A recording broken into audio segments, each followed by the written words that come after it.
அதாவது இந்த TRP rate எடுத்துறது டிவிலெல்லாம் சொல்லுவாங்க, டிஆர் வந்துட்டார் அதை பண்ணும். அதெல்லாம் இன்றைக்கெல்லாம் போய் என் பையன் நல்லா இருக்கணும் அப்படின்னு வாழ்த்தக்கூடிய இந்த மக்கள்லாம் வாழணுங்க. அவ்வளோதான்.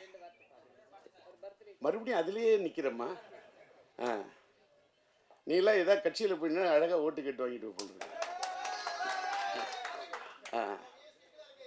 ரெடி ரெடியா இருக்கு. அம்மாடி ஆத்தாடி உன்னை எனக்கு தரியாடி, நீ பாதி அண்ணாம் பாதி சேர்ந்து புட்டா சிவஜாதி. அரைச்சம்மாவ அரைப்போமா, துவைச்ச துணிய துவைப்போமா. அரைச்சம்மாவ அரைப்போமா, துவைச்ச துணிய துவைப்போமா. எம்மா எம்மா எம்மா எம்மா மாயம்மா எம்மம்மா எம்மாடி ஆத்தாடி உன்னை எனக்கு தரியாடி, நீ பாதி அண்ணாம் பாதி சேர்ந்து புட்டா சிவஜாதி. இது ஏஐ வாய்ஸ்லாம் இல்லை, என்னோட ஒரிஜினல் வாய்ஸ்.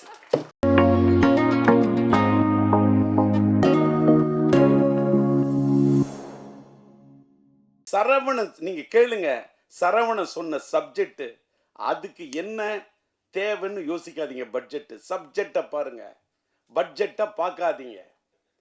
அடிச்சு அடிச்சு சொன்னேன். அதே மாதிரி அவரால் முயன்ற அளவு அந்த காலத்தில் இந்த படம் ஒரு பெரிய பட்ஜெட் படம், அந்த அளவுக்கு அவர் எடுத்திருந்தாரு. அப்படிப்பட்ட ஒரு தயாரிப்பாளர். அந்த படம் அந்த காலத்திலேயே இதில் என்னோட சிலம்புடைய இனிய நண்பர் என்னுடைய காதல் எழுவதில்லை படத்தில் இது பண்ணி, அதுக்கப்புறம் மன்மதன் படத்தில் சிலம்பால் இது பண்ணப்பட்ட நம்முடைய நண்பர் சந்தானம் இந்த படத்தில் அற்புதமான காமெடி ரோல் பண்ணியிருப்பார். படம் சார் என் பையன் என் பையனோட பிறந்த நாள் இன்னைக்கு அந்த படத்தை பற்றி நான் சொல்கிறத விட இந்த ரீரிலீஸ் காலகட்டத்தில், ரிலீஸ் காலத்தை விட இந்த ரீரிலீஸ் காலம் இது ஒரு மாறுபட்ட காலம். இது ஒரு ஏஐ காலம், இது ஒரு சாட் ஜிபிடி காலம். இன்னைக்கு டிஜிட்டல் வேர்ல்டு. படங்கள்லாம் இன்னைக்கு டிஜிட்டல் அவுட்புட்ல இன்னைக்கு இருக்கக்கூடிய சவுண்டு எல்லாமே வேற ரேஞ்சு. நான் அதை என்ன சொல்றேன்னு சொன்னாக்கா, நான் அப்படி பார்க்குறேன், படத்தை பார்க்குறேன், பிரமிக்க வைக்குது. என் பையங்கிறதெல்லாம் அதெல்லாம் தூக்கி அந்த வைக்கணும். நான் முதல்ல படைப்பாளி அப்படிங்கிறத விட நான் பெரிய ரசிகன். நான் எல்லா படத்தையுமே ரசிப்பேன். நான் பயங்கர கலா ரசிகன், தேட்டரில் போய் படம் பார்க்கக்கூடிய ரசிகன். இந்த படம் நான் தேட்டரில் பார்த்தேன். இங்கே இந்த நம்மளுடைய பிரசாத் இந்த நம்மளுடைய லேப் தேட்டரில் பார்க்கவுள்ளே பிரமிக்க வைக்குது. என்னன்னா என்ன கலர்ஃபுல் ஃப்ரேமு. நானே பிரம்மாண்டமாக படம் எடுக்கிறவன், பிரம்மாண்டமாக டான்சர்ஸ் போட்டு எடுக்கிறவன். அந்த தமிழன் அந்த பாட்டுக்கு தமிழன்னு சொல்லக்கூடிய அந்த பாட்டுக்கு என்ன கலர்ஸு, என்ன டான்சர்ஸு, என்ன கோரியோகிராஃபி, அதில் என்ன ஆர்ட் டைரக்ஷன், அதில் அவர் ஒவ்வொரு ஃப்ரேமும் அந்த ஃப்ரேம் ஒன்றுத்துலேயும் அது ஜொலிக்குதுன்னா பேசிக்லி அவர் கேமராமேன், அந்த ஒளிப்பதிவாளராக இருந்து தன் உள்ளத்தில் பதிவு செய்த விஷயத்தெல்லாம் படத்தில் எடுத்திருக்காரு. என்னடா இதுன்னா, ஒரு படத்தை பற்றி பேச வந்தால் அதை பற்றி பேசணும், அதோட இயக்குனரை பற்றி பேசணும், அந்த படத்தை இன்னைக்கு பெரும் முயற்சி எடுத்து ரிலீஸ் பண்ணக்கூடிய எத்திராஜை பற்றி பேசணும். அதுக்கு இந்த படத்துக்கு உறுதுணையாக இருந்து கரம் கொடுத்துருக்கு. இந்த படத்தில் நடித்தது என் மகன், அவர் இந்த படத்துக்கு உறுதுணையாக இருந்தது தயாரிப்பாளர் குகன். நான் என் மகனையும் பார்க்கின்றேன், குகனையும் பார்க்கின்றேன். இன்னொன்று, இந்த படத்தில் நடித்த ஆர்டிஸ்ட் அத்தனை பேருமே, சந்தானமாக இருக்கட்டும், Santhanam yes, Saravanan director yes, சிம்புவோட அந்த தமிழ் கதாபாத்திரத்தில் உயிர் கொடுத்து நடிச்சிருப்பாங்க அந்த அம்மா ஸ்னேகா, அது எஸ். சிலம்பரசனும் ஸ்னேகாவும் அந்த அந்த மச்சான் பாட்டு இருக்கு பாருங்க, என்ன மச்சான் பாட்டு, ஒரே ஒரு பாட்டு, தச்சான் மனசை தச்சான்னு சொல்லக்கூடிய நான் முத்துக்குமார் எழுதின அந்த பாட்டு, அவங்க ரெண்டு பேரும் வரக்கூடிய அந்த பாட்டு அவ்வளவு பிரம்மாண்டம் எடுத்திருப்பாரு. அப்படியே சும்மா அந்த அவுட்டோர்ல அந்த பாட்டோடைய அந்த பாட்டை எடுக்கிறதுக்கு என்ன சரவணன் முயற்சி பண்ணிட்டு இருப்பாரு. எல்எம் முரளி சொன்னப்ப அந்த பாட்டு படத்தில் அவ்வளோ லவ்லியா இருக்கும். அது இளையராஜா அண்ணன் பாடியிருப்பாரு. அந்த பாட்டை அந்த ரெண்டு பேரையும், சிலம்பரசன் ஸ்னேகா ரெண்டு பேரையும் பார்த்தாக்கா, சிலம்பரசன் ஒரு எஸ், ஸ்னேகா அந்த அம்மாவுக்கு ஒரு இனிஷியல் எஸ், இந்த எஸ்ஸும் சேர்ந்தா டபுள் எஸ், அதாவது எஸ்எஸ். அதாவது நம்ம எஸ்எஸ்ன்னு சொன்னா ஸ்டெயின்லெஸ் ஸ்டீல்னு சொல்லுவோம்ல, அதை தான் எஸ்எஸ்ன்னு சொல்லுவோம். அத மாதிரி எவர் கிரீன் ஸ்டெயின்லெஸ் ஸ்டீல் மட்டும் இல்லை, அந்த அது ஒரு stainless steel plus A feel. என்ன லவ், என்ன ரொமான்டிக், என்ன யதார்த்தமா இருக்கும் தெரியுமா அந்த பாட்டு. நாமுத்துக்குமார் அப்படியே அந்த பாட்டு அப்படி திட்டிருப்பாரு. அப்புறமா தமிழன் பாட்டுக்கு நம்முடைய மறைந்து விட்ட அண்ணன் வாலி அந்த பாட்டு அப்படியே அற்புதமாக திட்டிருப்பாரு. எல்லாத்த விட அந்த காலத்தில் எல்லா பப்ளியும் எல்லா யூத்தும் கொண்டாடின பாட்டு தான் அந்த வேரிஸ் த பார்ட்டி. அந்த பாட்டு படமாக்கப்பட்டது டிஆர் சிம்பு கார்டனில் எங்கள் தோட்டத்தில் தான் எடுத்தாங்க. சரவணனுக்கு தெரியும். இன்னைக்கு டிஆர் கார்டன் சிம்பு கார்டன் அன்னைக்கு சிலம்பாட்டம் எடுத்த காலத்து கட்டத்து கூட இன்னைக்கு வேற கட்டத்தில் மாறி இருக்கு. இது என்னன்னா, அந்த அளவுக்கு இந்த படத்தை ஒரு நல்ல நேர்த்தியாக எடுக்கப்பட்ட படம் இன்னைக்கு ரீரிலீஸ் பண்ணா, இது ரீரிலீஸுக்கு ஒரு ஆப்டான படம் என்பதை எல்மா பிக்சர்ஸுக்கு சொல்றேன். ஏன்னா இன்னைக்கு சமீபத்தில் வந்த படங்கள்ல லவ் ஸ்டோரிஸ் பயங்கரமா ப்ரூவ் பண்ணுது அப்படின்றது ஒத்துக்கிட்டாங்க. அத்தனை படங்கள் வாரணமாயிரமா இருக்கட்டும், நான் உதாரணம் எத்தனையோ சொல்லலாம். என்னுடைய பையனுடைய வாழ்க்கையில என்னையே கீழே தள்ளக்கூடிய அளவுக்கு மனசுல யோசிக்க வச்ச படம் லவ் ஸ்டோரியில. நானே ஒரு தடவை ராகம் கொடுத்தவன், ரயில் பயணங்கள் கொடுத்தவன், கிளிஞ்சல்களுக்கு மியூசிக் பண்ணவன், மைதிலி காதல் எடுத்தவன், உயிருள்ள ஷா எடுத்தவன், இன்னைக்கு உயிருள்ள ஷா கூட ரீரிலீஸ் பண்றேன். That is different. எத்தனையோ லவ் ஸ்டோரி கொடுத்துருக்கேன், பூக்களை பதிக்காதல் மியூசிக் பண்ணியிருக்கேன். ஆனா என்னையே என் வாழ்நாளிலேயே என்னையே திகைக்க வச்சு ரசிக்க வச்சு ஒரு பெரிய லவ் ஸ்டோரி விண்ணை தாண்டி வருவாயா. இன்னைக்கு லவ் ஸ்டோரிக்கு இன்னைக்கு இல்லை சார், தீராஜேந்தர் இல்லை, இன்னைக்கு இல்லை. அது கல்யாண பரிசு காலமாக இருந்தாலும் சரி, தேவதாஸ் காலமாக இருந்தாலும் சரி, வசந்த மாளிகை காலமாக இருந்தாலும் சரி, மறைந்து விட்ட மக்கள் திலகம் அவர்களுடைய அன்பேவா காலமானாலும் சரி, லவ் ஸ்டோரி தான். அதை ஒண்ணுமே ரீப்ளேஸ் பண்ணவே முடியாது. அது அன்னைக்கு இல்லைனாலும் அது ஒரு லேண்ட்மார்க் தான். அப்படி ஒரு விண்ணை தாண்டி வருவாய், அப்படி ஒரு லவ் ஸ்டோரி அது. ஆனா ஆக்ஷன் படமும் ரீரிலீஸ்ல நிக்குங்கிறத ப்ரூவ் பண்ணது நம்முடைய அல்டிமேட் ஸ்டார் அஜித்தோட மங்காத்தா ரீரிலீஸ்யா. அது கூட அத்தனை புது படத்தை விடுறாங்க, நிக்கலையே, புது படங்கள் விக்கலையே. என்ன காரணம்? பையனோட பிறந்த நாள், உணர்ச்சி வசப்படாம இருக்கணும், தன்மையா பேசணும், மென்மையா பேசணும் அப்படின்னு மென்டலா என்ன ப்ரிப்பேர் பண்ணிட்டு வந்தேன். அந்த எதுக்கு சொல்றேன்னா, உணர்ச்சி ஏன் வசப்படுறேன்னு சொல்லிட்டாக்கா, அன்னைக்கு சாதிச்ச அந்த சாதனையை இன்னைக்கு சாதிக்கிறதுக்கு முயற்சி பண்ணுங்கிறதுக்காக தான் ரீரிலீஸ்லாம். பாருங்க, ஒரு தடவை ஒன்றும் இல்லை, அங்கே இந்த பேனரோட சைஸ் சின்ன அடிச்சிருக்காரு, 10:25. அவரு தான் இந்த ஃப்ரேமிங் தூக்கி நிறுத்தின. அதாவது பார்த்தா கிட்ட போய் அந்த ஒரு போட்டோ பார்த்தா அப்படியே என் பையன்தான். அந்த என்ன என்ன என்ன அந்த என்ன கலர் சேச்சுரேஷன், என்ன பியூட்டிஃபுல்லா, என்ன பிக்சல் ரேட்டு, அப்படியே நேரில் பார்க்கறது மாதிரி ஒரு கலைஞன். அந்த பிரிண்டிங் கூட, அந்த ஸ்டில் ஃபோட்டோகிராஃபி யார் எடுத்திருப்பான், அதை எப்படி பிரிண்ட் பண்ணியிருப்பாங்க, இதெல்லாம் நான் ரசிக்கிறேன். நான் கலா ரசிகன். அது மாதிரி படங்கள் ஒன்றும் தமிழ் சினிமா ஒன்றும் சாதாரண சினிமா உலகம் கிடையாது. பல சாதனைகள் கொடுத்த சினிமா உலகம். இன்னைக்கு கொஞ்சம் அப்படி சறுக்கிக்கிட்டு இருக்கலாம். ஒரு காலகட்டம் சறுக்கணும், ஒரு காலகட்டம் சரித்திரத்தை ஏற்படுத்தும். அப்படிப்பட்ட ஒரு சரித்திரத்தை இந்த படம் ஏற்படுத்த வேண்டும் என்று விரும்பி கேட்டுக்கொண்டு, இன்னைக்கு ஒரு பெரிய ஒரு விஷயத்த சொன்னா, எனக்கு கொஞ்சம் அப்படி கணச்சிக்கிட்டு அப்படி பேச ஆரம்பிச்சேன்னு தொண்டை வரல்ற மாதிரி இருக்குன்னு சொன்னோன்னே, நான் என்ன பேசிக்கிட்டே இருந்தேன். நான் ஒரு பக்கம் வறண்ட தொண்டையை பார்ப்பேனா, திரண்ட இந்த கூட்டத்தை பார்ப்பேனா. ஆனா இந்த காலை நேரத்திலும் திரண்ட இந்த கூட்டத்தை பார்க்கின்ற போது வறண்ட தொண்டையை பத்தி கவலைப்படவே இல்லை. கரை புரண்டு வரக்கூடிய அந்த தமிழை மட்டுமே பார்க்கிறேன், அந்த வார்த்தையை மட்டுமே பார்க்கிறேன். சார் அவர் சொன்னார் பாருங்க சார், காலத்துக்கும் வாலி என்ன எழுதின தமிழனை பத்தி ஒரு தமிழை பத்தி ஒரு பாட்டு. இந்த பாட்டு படத்துல கேரக்டர் செக்ஷன் பேரே தமிழியா. அதுக்கு என்ன காரணம்? உளுந்தூர்பேட்டை சண்முகம் பையனுக்கு பச்ச பேரு சரவணன். சிலம்பரசன் நடிச்ச படம் சரவணன். டிஆர் டைரக்ட் பண்ண படம் எங்க வீட்டு வேலை. நடிச்சது அந்த காலத்தில் நம்மளுடைய நம்முடைய நம்மளுடைய இளைய தளபதி விஜய் அவர்களோட படத்தில் கலக்கின சங்கீதாமா இருக்காங்களே, அவங்க என்னுடைய எங்க வீட்டு வேலன் படத்துல சிலம்பரசனுடைய அந்த அந்த அந்த காலத்து படத்தில் நடிச்சவங்க. அந்த அப்படிப்பட்ட சரவணன் குடும்ப நண்பர், அந்த தமிழ் பெயர், அவங்க அப்பாவோட பேர் உளுந்தூர்பேட்டை சண்முகம். என்ன முருகனை பத்தி எத்தனை பாட்டு, என்ன நயம், என்ன கலைநயம், என்ன கவிநயம். அப்படி எழுதினவரோட பையனுடைய படைப்பு. படத்துக்கு தலைப்பு வைக்கணும்னா தமிழ், கதாநாயகன் பேர் தமிழியா, படத்தோட டைட்டில் சிலம்பாட்டையா. என் பையனுக்கு நான் வச்ச பேர் சிலம்பரசன். அது அழகா எடுத்து சொன்னது. எனக்கு பிடித்த ஒரு பெரிய 50 காப்பியங்கள் சிலப்பதிகாரம்.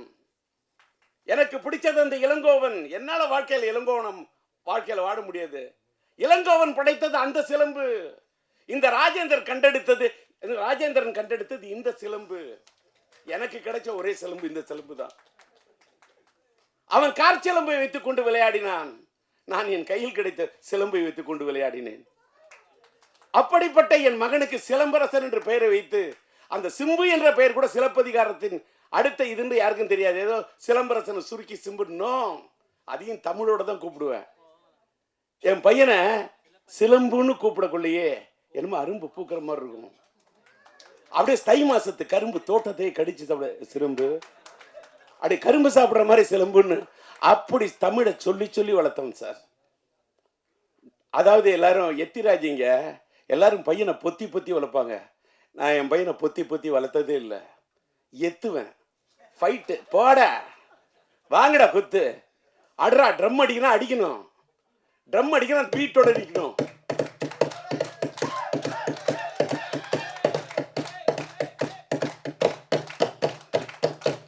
கை தட்டணும், தட்டினா வலிக்க கூடாது. இப்பவும் அடிப்பேன்.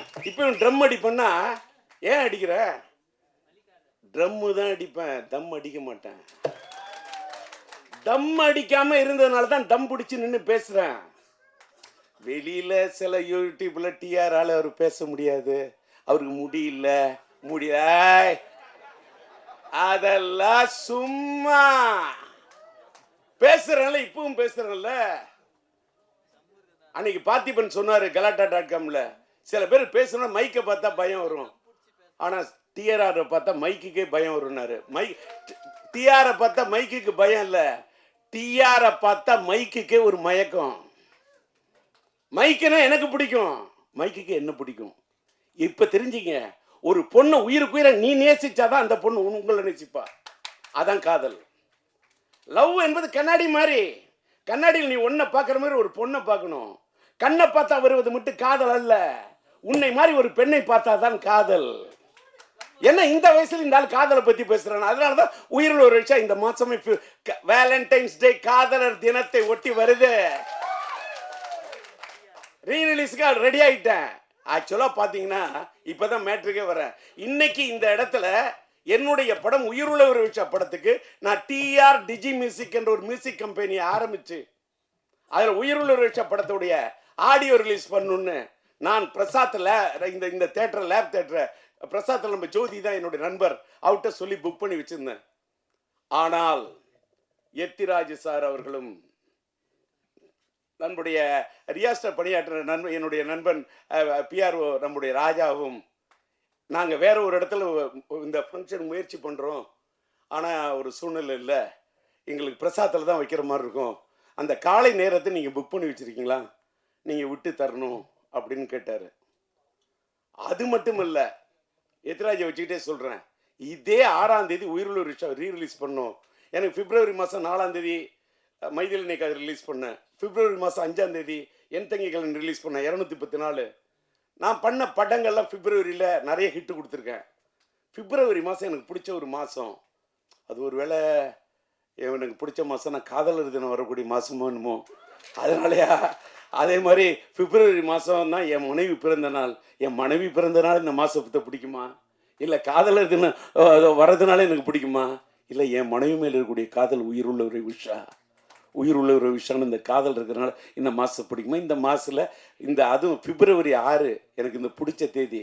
நானே டிஆர் எனக்கு பிடிச்சது 6. அதனால 6ஆம் தேதி படத்தை ரிலீஸ் பண்ணலான்னு பிளான் பண்ணேன். எத்திராஜ் வந்தார். எங்களுக்கு ஆட்டு தேதி இந்த 6 மாதிரி இருக்கு. இந்த பாலன்னு ஒருத்தர் நண்பர், அவர் அழைச்சிட்டு வந்துட்டாரு. இந்த 6ஆம் தேதி நீங்கள் விட்டு கொடுக்கணுன்னாங்க. சரின்னு 6ஆம் தேதி பட ரிலீஸுக்கு தேதியை விட்டு கொடுத்தேன். நான் கொஞ்சம் தள்ளி வரேன்னு சொன்னேன். அங்கேருந்து இந்த ராஜா வந்து, உங்களுடைய ஆடியோ ரிலீஸை கொஞ்சம் நீங்கள் தள்ளி வச்சுக்கிட்டிங்கன்னா, இந்த பிரசாத் தேட்டரை நாங்கள் புக் பண்ணிவிட்டு நாங்கள் எடுப்போம்னு இதை தள்ளி வைக்க சொல்லி ராஜா கேட்டார். ஒரு பக்கம் ராஜா, ஒரு பக்கம் எத்திராஜ். எத்திராஜ் பேரில் பார்த்தாலும் ஒரு ராஜா, இந்த பிஆரோட பேரை பார்த்தாலும் ராஜா. ஒருதலை ராகத்தில் கதாநாயகன் பேர் ராஜா, அது மட்டும் இல்லை, என் பேரே உண்மையிலே ராஜா. இந்த பக்கம் ஒரு ராஜா, இந்த பக்கம் ஒரு ராஜா. சரி நீங்களே விழாவை நடத்துங்கன்னு தூவிட்டேன் ரோஜா. இதை ஏன்னு கேட்டா, அதுக்கு தகுந்த மாதிரி நான் இன்னைக்கு ஒரு டிஆர் டிஜி மியூசிக்னு ஒன்று ஆரம்பிக்கிறோமே. என் பையனோட பிறந்த நாளில் அதை பிறக்க வைப்போம். ஒரு மியூசிக் கம்பெனி. இன்னைக்கு மியூசிக் கம்பெனியில் பெரிய ஏகப்பட்ட பிரச்சனை. அதெல்லாம் பேசுனா தலைப்பு மாறிடும். அதை மறுபடியும் தனியாக பேசுகிறேன். இன்னைக்கு வந்த இடத்துல வந்தது மட்டும் பேசணும். கண்டதையும் பேசுனா அது முறை இல்லை. அதனால கொடுத்துட்டேன். இந்த தேதியும் விட்டு கொடுத்தேன், இந்த இடத்தையும் விட்டு கொடுத்தேன். சார் எனக்காக என்னையும் கொடுத்தேன். என்னை கொடுத்து தானே சார் என் பையனே வந்தான்.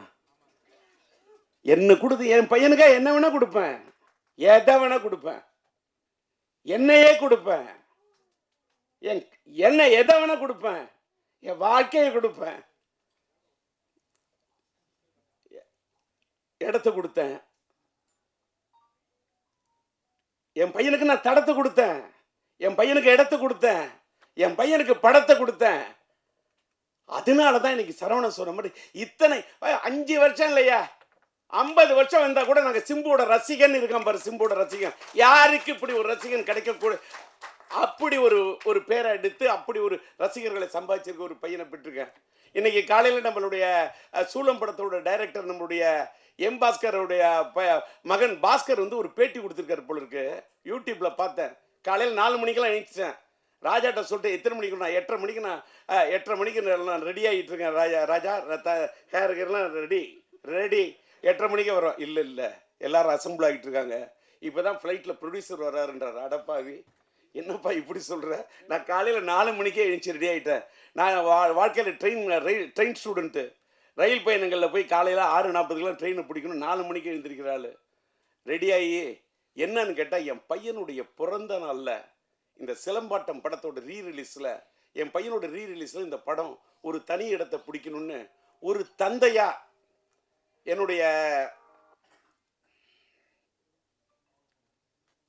என்னுடைய ஆர்வம். அதுக்காக எனக்கு என்ன கேட்டால் விட்டு கொடுத்ததுக்காக இது பண்ணல. நான் என் பையனுக்காக தள்ளி வரேன். என் பையனுக்காக தள்ளி வராமல் நான் யாருக்காக தள்ளி வருவேன்? அது மட்டும் இல்லை, இதே மாதத்தில் ஒரு வேளை நம்மளுடைய என்னுடைய இனிய நண்பர் நம்முடைய இளைய தளபதி விஜய் அவர்களுடைய ஜனநாயகன் வருதுன்னா கூட என் படம் உயிர் விஷயம் நான் தள்ளி போவேன். சார், நான் என் நண்பர்னு மட்டும்தான் சொன்னேன். அதுக்கு மேலே நீ கற்பனை பண்ணிக்கிட்டு பேனாவை எடுத்துக்கிட்டு அப்படி கேமராவை தூக்கிக்கிட்டு ஒளிப்பெருக்கியை பிடிச்சிக்கிட்டு வந்துடாதீங்க நண்பா. நண்பராக பார்க்குறேன். அவர் என் கலை உலக நண்பர். நான் புளியிலேயே போய் புடின்னு பிடிச்சாள். அதனால் விட்டுருங்க. அதனால் இன்னைக்கு பேசுனதில் ஏதாவது ஒரு பேசுனதில் வந்து வந்தாரு டிஆர் என்ன எல்மாவை பற்றி பேசுகிறாரு, ஏதாவது ஒரு கில்மாவாக பேச மாட்டாரா அப்படின்னு உங்களுக்கு ஒரு எண்ணம் வரக்கூடாதுல்ல. அதுக்காக தான் இதெல்லாம் பற்றி எல்மாவை பற்றியும் பேசுவேன், சினிமாவை பற்றியும் பேசுவேன், இப்படி கிளுகிழுப்பாக கொஞ்சம் கில்மாவும் பேசுவேன். அதான் டிஆர். அதனால் இன்னைக்கு காலையில் நான் பேச வந்தது என்னன்னு கேட்டால், பாஸ்கர் பேசுனதை பார்த்த உடனே சார் ரொம்ப சந்தோஷமாயிடுச்சு. என்னன்னா, பாஸ்கர் சொல்கிறாரு, என்னுடைய மீடியா நண்பர்கள் இன்னும் நிறைய பேர் இருக்காங்க. இதை வச்சுக்க, இந்த ஃபோனை அது ஃப்ளைட் மோடில் போட்டுருன்னு மறந்துட்டேன். ஃப்ளைட்டில் என்ன ஃப்ளைட் மோடு போடலாம். அவர் கல்ல பேசுகிறாரு. என்னன்னு கேட்டால், டிஆர் வந்து அந்த காலத்தில் என்னோட பழைய டி ராஜேந்திரன் உஷா பத்திரிகையில் பணியாற்ற நண்பர்களாக இருக்காங்க. அவங்க பல பேர் சொன்னதை வச்சு அவர் ஒன்று சொல்கிறாரு. டிஆர் அவரோட படத்தை பிஎன்சி ஓட்டு வரான், தேட்டருக்காரங்க வந்து ஐயா நாங்கள் இதில் ஓட்டிக்கிறோம் சம்பாதிக்கிறோன்னா 25 10,000 என்ன கேட்குறவங்களோ பிஎன்சிக்கு பொட்டியை தூக்கி கொடுத்துட்டு அந்த டிஆர் அந்த பொட்டியை கொடுத்த பணத்தை வாங்கிட்டு அதை எடுத்துகிட்டு மேலே கூட போக மாட்டார். யார் வந்தாலும் அந்த தன்னுடைய ஏன்னா உன் வீட்டில் உடம்பு சரி அவர் பேசுறது அப்படியே சொல்கிறார், உன் வீட்டில் உடம்பு சரியா இருந்தால் வச்சுக்க, உனக்கு இது உன் புள்ள படிக்கணுமா வச்சுக்க அப்படின்னு பணத்தை கொடுப்பாரு அப்படின்னு அவர் சொன்னார். அவர் அதை சொல்லிட்டு அதே மாதிரி தான் அவரோட பையன் சிலம்பரசன் ஒன்று சொன்னார். அங்கே தான் சார் நான் சந்தோஷப்பட்டேன். இன்ற போதும் பெரிதுவக்கும் அன்னை தன் மகன் சான்றோன்னு என கேட்ட தாய். என் பையன் அப்படி நடிப்பான், என் பையன் இப்படி நடிப்பான், என் பையன் அப்படி திறமை உள்ளவன், அதில் எல்லாம் எனக்கு இல்லை சார். அவர் சொன்னார்ல, யாராருக்கு எத்தனை பேருக்கு மருத்துவ உதவி பண்ணுவான் அந்த பையன் சிலம்பரசன். ஆனால் வெளியில் பெரிய பெரிய பத்திரிகையாளர்களுக்கு மீடியா கொடுத்தா கூட வெளியில் தெரியாமல் உதவி பண்ணுவான்னு சொன்னார் பாருங்க. அந்த வார்த்தை என்னை ரொம்ப காலையில் ரொம்ப டச் பண்ணுச்சு. ஏன்னு கேட்டாக்கா, இன்னைக்கு நான் இன்னைக்கு வந்து பாராட்ட வந்த படம் வந்து என்ன படம், இன்னைக்கு வந்து சிலம்பாட்டத்துக்கு வந்திருக்கேன். என்ன இந்த சிலம்பாட்டம் அப்படின்னு சொல்லக்குள்ள காலையில பார்க்குறேன், என் பையன் சிலம்பை பற்றி அவர் பேசுறாரு. அவரு ஒரு திரையுலகத்தில் அவங்க அப்பா ஒரு சாதிச்ச ஒரு பெரிய ஒரு இயக்குனர், நம்மளுடைய சூப்பர் ஸ்டார் ரஜினி அவர்களையே ஒரு கதாநாயகனை உருவாக்கக்கூடிய ஒரு படத்தை உருவாக்கிய ஒரு இயக்குனர் அவங்க அப்பா. சாதாரண இயக்குனர்லாம் கிடையாது. ரஜினி சார் இல்லை என்று சொன்னாலும் அன்பு அண்ணன் சிவகுமார சாரை வச்சு கூட வெற்றி படங்களை கொடுக்கக்கூடிய திறமைசாலி அவங்க அப்பா, என்னுடைய இனிய நண்பர். அவரு என் பையனை பத்தி சொன்னது எதற்காக சொல்லுகிறேன், நாம் வாழும் போது எதை சாதிக்கிறோம் என்று சொன்னால் நாம் பதிக்கக்கூடிய தடம்தான். நான் சம்பாதிச்சதுல பாதிக்கு மேல பண்ணிருக்கேன் தர்மம். இது வந்து நீங்க பத்திரிகையில போடணும், மீடியாவில் போடணும், என்னை வந்து லைம்லைட்ல அதெல்லாம் எனக்கு எதுவுமே தேவையில்லை. இன்னைக்கு நான் போய் அமெரிக்காவில் போய் ட்ரீட்மெண்ட் எடுத்துட்டு வந்து இன்னைக்கு மெய்க்க பிடிச்சா பேசுறேன்னா அதுக்கு காரணம் நான் பண்ண தர்மம், நான் சேர்த்து வச்ச புண்ணியம். போகும்போது எதை எடுத்துட்டு போக முடியும்? எதையும் எடுத்துட்டு போக முடியாது. புண்ணியத்தை மட்டும்தான் எடுத்துட்டு போக முடியும். அந்த புண்ணியத்தை சேர்க்க வேண்டும் என்பதை தான் சார் என் பையனுக்கு நான் கற்றுக் கொடுத்தேன். நான் சின்ன வயசுல அந்த தேட்டருக்காரங்கிட்ட வாங்கின பணத்தை எல்லாருக்கும் அள்ளி கொடுக்கறத பார்க்க உள்ள ஒரு நாள் என் பையன் வந்தான், சிம்பு. சிலம்பாட்டத்தை பற்றி பேசுகிறேன். சிம்பு வந்தான், அப்பா எல்லாருக்கும் பணம் கொடுக்குற, எனக்கு கொஞ்சம் தருவியா? அந்த பையன் நிறைய பணம் இருக்கு, எனக்கு வேணும்னா. எடுத்துக்கோ, உனக்கு என்ன வேணும்? சாக்லேட் வேணுமா? சாக்லேட் வேணும், சாக்லேட் வாங்க போகிறேன். இல்லை, நான் கொடுக்க போகிறேன்னா. யாருக்குன்னு கேட்டேன். நீங்கள் எல்லாருக்கும் கொடுத்தீங்களே, அது மாதிரி நான் கொடுக்கணும்னா. அந்த பணத்தை நான் உடனே உள்ளே போய் உட்காந்துட்டு சரி நீ கொடுப்பான்னு சொல்லிட்டு போயிட்டு அந்த கதவை திறந்து வச்சுட்டு பார்க்குறேன் சார். இது வந்து கற்பனை அல்ல சார். ஒவ்வொருத்தன் தான் வச்சுக்க, பணம் என்றது கூட இல்லை. அப்படியே அந்த கட்டாக இருக்கிற பணத்தை எடுத்து எடுத்து கொடுத்துக்கிட்டே இருக்கான். அப்படியே கண்ணு அப்படியே தாரையே ஒடிஞ்சிச்சு சார். ஐஎம் லிட்டில் ஸ்டார், ஆவே நான் சூப்பர் ஸ்டார் பாட்டில் இருப்பேன். என் தந்தை போல நானும் பேரெடுப்பேன், எல்லோரின் மனதிலும் இதயத்திலும் இடம் பிடிப்பேன்னு சொன்னேன். வள்ளலாய் வாழ்வேன்னு வாரி வாரி கொடுப்பேன், வள்ளலாய் வாழ்வேன்னு அவனுக்கு ஷார்ட் வச்சு எடுத்திருப்பேன். அப்படி ஒரு பையனா என் பையன் இருக்கனான்னு சொன்னா, என் பையனுக்கு நான் சொல்லி கொடுத்தேன் சார், வளர்த்தேன். எப்படின்னு கேட்டாக்கா, சில விஷயத்தை பார்த்தா கல்வி தந்தை நீ யார மாதிரி இருக்கணும் அப்படின்னு ஒண்ணுன்னா சொல்லுவேன். நீ கல்வி கொடுத்த அந்த எளிமையின் சின்னம் என்று சொன்னார். நீ கல்வி தந்தை, கல்வி அள்ளி கொடுத்த நம்முடைய யார மாதிரி இருக்கணும்? நீ இருக்க வேண்டும் காமராஜர் ஆட்டம். அதை போல கன்னி தமிழ் என்று சொன்னால் அந்த எழுதுகோலை பிடித்தால் நீ இருக்க வேண்டும் கலைஞராட்டம். அதை போல அள்ளி குடிப்பதிலே நீ இருக்க வேண்டும் மக்கள் திலகம் எம்ஜிஆர் ஆட்டம். அடுத்தவர்களுக்கு உதவி செய்வதில் நீ இருக்க வேண்டும் நம்முடைய கேப்டன் ஆட்டம். அதை போல நீ ஸ்டைல் என்று சொன்னால் அந்த நடிப்பில் இருக்க வேண்டும் சூப்பர் ஸ்டார் ரஜினி ஆட்டம். கலையான நடிப்பென்றால் நீ இருக்க வேண்டும் நம்முடைய கமலாட்டம். அதை போல அசால்ட்டா அலட்டிக் கொள்ளாத ஒரு மனிதராக இருக்க வேண்டும் என்று சொன்னால் நீ இருக்க வேண்டும் அஜித் ஆட்டம். அதை போல தளராத முயற்சியோடு இருக்க வேண்டும் என்று சொன்னால் நீ இருக்க வேண்டும் இளைய தளபதி விஜய் ஆட்டம். அதை போல நீ வாழ்க்கையிலே அள்ளி கொடுப்பதில் இருக்க வேண்டும் கர்ணனாட்டம். நீ வாழ வேண்டும் வள்ளலாட்டம், நீ வாழ வேண்டும் வள்ளலாராட்டம் என்று இப்படி என் பகையனுக்கு சொல்லிக் கொடுத்தேன். பல ஆட்டம் ஊரிலே நான் பார்த்தது உண்டு, பல ஆட்டம். மானாட்டம், மயிலாட்டம், குயிலாட்டம், கரகாட்டம், சிலம்பாட்டம் என்று பார்த்ததுண்டு பல ஆட்டம். என்னாலும் ஆட முடியும் பல ஆட்டம். ஆனால் என்னால் ஆட முடியுமா என் மகன் சிலம்பாட்டம்? முடியாது. அப்படி ஆடி இருக்கிறான் சிலம்பாட்டம். அப்படி ஆடி படம் தான் சிலம்பாட்டம். அதாவது கையில கம்பு கிடைச்சா அதை வச்சுட்டு ஆடக்கூடிய ஆட்டம் அது அந்த சிலம்பாட்டம். நான் என் கையில் கிடைத்த சிம்புவை வைத்துக் கொண்டு ஆடிய ஆட்டம் தான் என் வாழ்க்கையில் சிலம்பாட்டம். அன்னைக்கு நான் என் பையனுக்கு சிலம்பரசன் வைத்த பெயரை எடுத்துத்தான் நம்முடைய சரவணன் அவருடைய படத்துக்கு சிலம்பாட்டம் என்று வைக்கிறேன் என்று பெயர் வைத்தார். இன்றைக்கு பார்த்தால் அவருக்கு சிலம்பரசன் என்று பெயர் எடுத்தேன். சிலம்பரசன் என்ற பெயரில் சிலம்பை எடுத்தார் சரவணன். இன்றைக்கு வெற்றிப்பட இயக்குனர் வெற்றிமாறன் அவர்கள் சிலம்பரசன் என்பதிலிருந்து நம்முடைய கலைப்புலி தானி தயாரிக்கும் அந்த படத்துக்கு அரசன் என்று பெயர் வைத்திருக்கின்றார். நான் என்ன சொல்லுறேன், ஒரு பக்கம் அரசனாக, ஒரு பக்கம் சிலம்பாட்டம் படத்தை பிறந்த நாளிலே வெளியிட்டு ஒரு ரீரிலீஸ் வரலாற்றில் ஒரு புதிய வரலாறை படைக்க வேண்டும் என்று நினைத்த எத்திராஜுக்கு என் மனமார்ந்த நன்றி, இயக்குனர் சரவணனுக்கு என்னுடைய மனமார்ந்த நன்றி, தயாரிப்பாளர் நம்முடைய குகன் சாரு அவர்களுக்கு என்னுடைய மனமார்ந்த நன்றி, எல்எம்எம் பிக்சர்ஸ் அவர்களுடைய தயாரிப்பாளர் நம்முடைய கோகுல் அவருக்கு எனக்கு மனமார்ந்த நன்றி. இந்த காலை நேரத்திலும் கூட இவ்வளவு சீக்கிரமாக நம்முடைய ராஜா அழைத்த அழைப்பை ஏற்று இந்த சிலம்பாட்டம் படத்தின் இந்த சிறப்பு காட்சியை இன்றைக்கு இந்த காட்சியை மகிமைப்படுத்திய மீடியாவை சேர்ந்த உங்கள் அத்தனை பேருக்கும் என்னுடைய நன்றி. இதுக்கு மேல எனக்கு வார்த்தையே இல்லை. எல்லாத்துக்கும் மேல உங்களை எல்லாம் பார்த்ததுல ரொம்ப மன நிறைவோட போறேன். வீட்டுக்கு புறப்பட்டு போறேன். வீட்டுக்கு போய் என் பையனோட பிறந்த தினத்துக்காக, ஏன்னு கேட்டா இதே இடத்துல இன்னும் ஒரு சில தினங்கள்ல உயிருள்ள ரேஷா படத்தை ரீரிலீஸுக்கு ஆடியோ ரிலீஸுக்கு வருவேன். அப்பயும் நான் உங்களை சந்திப்பேன். இன்னைக்கு நான் தள்ளி போறது என் பையனுக்காக தான். ஒரு வேளை நான் தள்ளி போனாலும் லேட்டானாலும் லேட்டஸ்டாக வந்துடுவேன். உயிருள்ள படத்தை டிஜிட்டலாக பண்ணியிருக்கேன். பயங்கரமாக ஒரு 38 நாள் மியூசிக்கலாக ரீமிக்ஸ் பண்ணி 4K ரெசல்யூஷனில் ரொம்ப கஷ்டப்பட்டு கொண்டாடுறேன். அதுக்கு உங்களோட ஆதரவு இருக்கணும், ரசிகர்களோட ஆதரவு. உங்கள் ஆதரவு கிடைச்சாதான் ரசிகர்களோட ஆதரவு கிடைக்கும். அதற்கு இந்த மேடை இன்னைக்கு உங்களை அழைப்பதற்கு ஒரு இதாக இருக்குது. இந்த நிகழ்ச்சியை முடிச்சுட்டு என் வீட்டுக்கு சென்று கிட்டத்தட்ட என்னுடைய பையனுடைய சிலம்பரசனுடைய பிறந்த தினத்தை ஆத்ம அறக்கட்டளையின் சார்பாகவும் அகில இந்திய எஸ்டிஆர் ரசிகர் மன்றத்தின் சார்பாகவும் என்னுடைய ஹிந்தி பிரச்சார சபா இல்லத்துக்கு அருகாமையிலே கிட்டத்தட்ட ஒரு 1000 பேருக்கு அன்னதானம் வழங்க அங்கே தான் சென்று கொண்டிருக்கின்றேன்.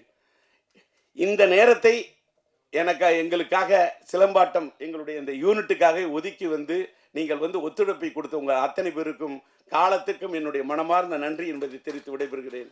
நன்றி, வணக்கம்.